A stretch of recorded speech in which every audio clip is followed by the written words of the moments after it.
একটানা 4 মাস এক বাসায় বন্দি থাকতে কারই বা ভাল লাগে বলুন।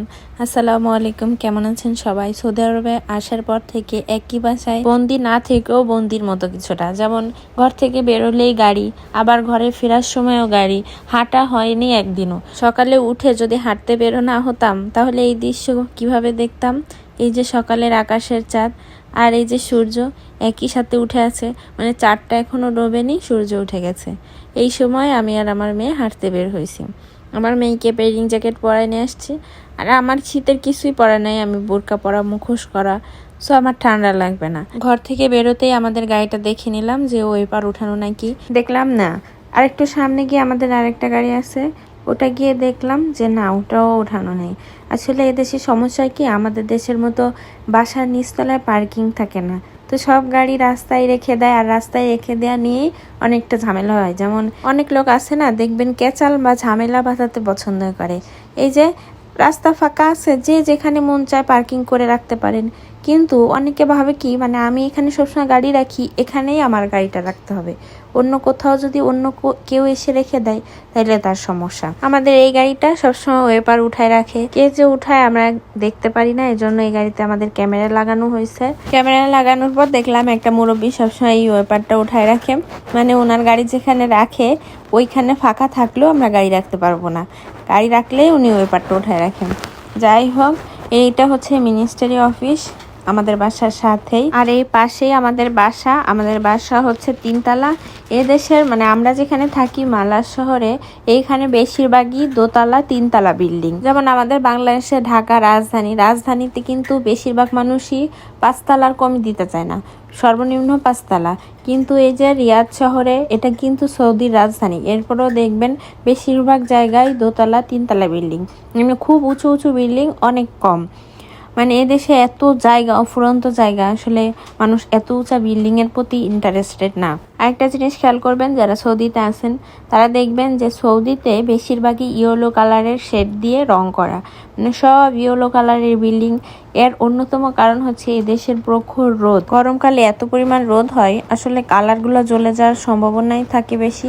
আর আমরা সবাই জানি অন্যান্য কালার থেকে ইয়েলো কালারটা রোদে কম জ্বলে, এজন্য বেশিরভাগ বিল্ডিং এ হলুদ কালারের রং দেওয়া। আমার পিছনে একটা গাছ আছে, এই গাছটা মেহেদি পাতার মতো ছোট ছোট পাতা।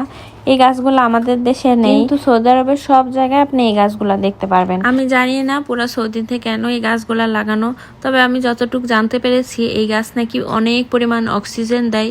দিতেই পারে, কারণ এই গাছের পাতার ঘনত্ব অনেক বেশি, এজন্য নাকি পুরো সৌদি আরব এই গাছ লাগানো। আর এই গাছগুলা নাকি সহজে মরে না, মানে পানি কম পেলেও মরে না, এজন্য পুরোটা সৌদি জুড়েই দেখবেন এই সব গাছ। আমার একটু অবাকই লাগে, কারণ এই গাছে না হয় ফুল না হয় ফল, এরপরেও পুরো সৌদি জুড়ে এই গাছে নাকি প্রচুর অক্সিজেন দেয়। তাও ভালো যে আসলে অক্সিজেন আমাদের জন্য, প্রত্যেকটা দেশের জন্য অক্সিজেন দরকার আছে। যে আমি রাস্তাঘাটে দেখলাম, ওইদিকেও সব জায়গায় দেখবেন এই গাছের ফাঁকে ফাঁকে অন্য অন্য গাছ লাগানো। খেজুর গাছ তো আছেই, খেজুর গাছের ফাঁকে ফাঁকে এই গাছ লাগানো। এই যে রাস্তার দিকেও দেখলাম, সব দিকে এই গাছ থাকবেই। আমরা আসলে যে রাস্তায় হাঁটতেছি এটা আমাদের বাসার সামনের রাস্তা, আর এই সামনের মাথায় কিন্তু মেন রাস্তা। এই যে মেন রাস্তার এই সামনেই আমার মামি শাশুড়িদের বাড়ি, কিন্তু এই বাসায় আমরা যেতে, মানে এই রোড ক্রস করে যেতে ভয় লাগে, কারণ এদেশের রাস্তায় গাড়ির গতিবেগ অনেক বেশি, সর্বনিম্ন 100-120-এর কমে মানে গাড়ি চালাইতেই চায় না কেউ। আর যদি জ্যাম থাকে সেটা কথা অন্য, কিন্তু সাধারণত 100-120 এভাবে মানুষ গাড়ি চালায়। এই যে আপনাদের একটা জিনিস দেখায়, একটু এদিকে আসেন। এই যে এই সামনে একটা দোতলা বিল্ডিং এর পিছনে 3 তলা একটা ডুপ্লেক্স বাসা আছে, ক্রিম কালারের কিছুটা শেড।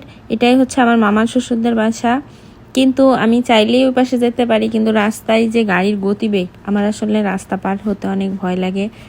এই পাশে দেখছেন আমাদের বাসা, আর এই মাথার এই পিছন সাইডেই আমার মামি শাশুড়িদের বাসা। আমরা আর ওদিকে না যাই, আমরা রাস্তার এই কর্নার দিয়েই হেঁটে যাচ্ছিলাম। এই যে কাচের একটা ঘর দেখতেছেন, এটা হচ্ছে সৌদি আরবের মেট্রো রেলের একটা প্ল্যাটফর্ম। এই যে এটাও আরেকটা, এদিক দিয়ে আসলে নিচে যাই, আসলে মাটির অনেক গভীরে মেট্রো রেল। এটা দিয়ে ঢুকলে দেখবেন প্রায় 3 তলা সিঁড়ি, মানে 3 তলা সিঁড়ি বেয়ে আপনাকে নিচে যেতে হবে, এরপরে মেট্রো রেল চলে। আবার কিছুটা সামনে গেলে দেখবেন মেট্রো রেল আবার উপর দিয়েও যায়, মানে সুন্দর একটা সিস্টেম আসলে। আর এই যে ওভার ব্রিজটা দেখতেছেন, এটা কিন্তু স্টিলের, মানে বালু সিমেন্টের না, স্টিলের ওভার ব্রিজ। এটা নাকি অনেক আগের, কিন্তু এরপরও অনেক ভালো, অনেক অক্ষত অবস্থায় রয়েছে। আমরা আসলে হেঁটেই যাচ্ছি, আমি আর আমার মেয়ে। যেতে যেতে দেখলাম 2টা খেজুর গাছ একদম মরা মরা অবস্থায়, মানে ওরা পানির শূন্যতায় ভুগতেছে। যাই হোক, এটা হচ্ছে মিনিস্ট্রি অফিসের সামনের দিক। আমরা হচ্ছে পিছনের দিকে আমাদের বাসায় দেখাইছিলাম যেটা, আর এটা হচ্ছে সামনের দিকে। আর এই লোকগুলা দেখছেন গাছের মাথা কাটিং করতেছে, মানে সাইজ করতেছে। এগুলা দেখতে দেখতে আমরা আসলে অনেকটা পথ হেঁটে ফেলেছি, আমি আর আমার মেয়ে। যেতে যেতে দেখলাম ফুল গাছ, কিছু গাছ মানে দেখতেছিলাম আর কি। এদেশে ফুলের দাম অনেক বেশি, কারণ পানি কম, সবুজ গাছপালা কম, তো ফুল কম হয়। যেখানে ফুলের উৎপাদন কম সেখানে দাম অনেক বেশি হবে, এটাই স্বাভাবিক। যাই হোক, সকাল 7টায় বেরোয়, 8টা পর্যন্ত হাঁটলাম। হেঁটে হেঁটে প্রায় বাসার কাছাকাছি চলে আসছি। সবাই ভালো থাকবেন এবং আমার ভিডিওর সাথেই থাকবেন। আসসালামু আলাইকুম।